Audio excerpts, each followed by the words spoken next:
سلمان خان نے پڑوسی کو خبردار کیا کہ وہ جائیداد کے تنازع میں مذہب کو نہ لائیں۔ سلمان خان کا کہنا تھا کہ ان کی والدہ ہندو ہیں جبکہ والد مسلمان ہیں۔ میرے بھائیوں کی بیویاں ہندو ہیں، ہم سب تہوار مناتے ہیں۔ سلمان خان نے پڑوسی کی خبر لیتے ہوئے کہا، آپ پڑھے لکھے ہیں، کوئی غنڈہ چھاپ نہیں جو میرے اوپر بے تکے الزامات لگا رہے ہیں۔ اداکار نے کہا کہ آج کل یہ بہت آسان ہے، کچھ لوگوں کو اکٹھا کرو اور سوشل میڈیا پر غصہ نکالو۔ سلمان خان کا ممبئی کے قریب پنول میں فارم ہاؤس ہے جس کا ان کے پڑوسی کے ساتھ تنازع چل رہا ہے۔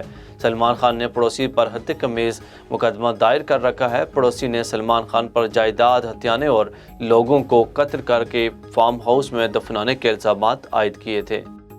اداکارہ عروہ حسین کو امریکی گلوکارہ اور نغمہ نگار کیٹی پیری کی نقل کرنا مہنگا پڑ گیا۔ عروہ نے کیٹی پیری کے سنہرے لباس سے مشابہ ایک لباس زیب تن کیا جس کی تصویر سوشل میڈیا پر آتے ہی وائرل ہو گئی اور لوگوں نے انہیں مغربی کلچر کی تقلید کرنے پر شدید تنقید کا نشانہ بنایا۔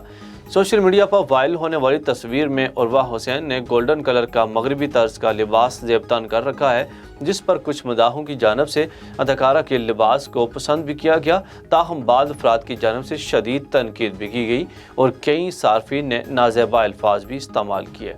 پاکستان کی معروف گلوکارہ اور اداکارہ حدیقہ کیانی اسلام آباد میں قتل ہونے والی نور مقدم کیس کے فیصلے میں تاخیر پر الجھن کا شکار دکھائی دے رہی ہیں۔ واضح رہی گزشتہ برس 20 جولائی کو تھانہ کوکسار کی حدود F74 میں نور مقدم کو تیز دھار آلے سے قتل کیا گیا تھا۔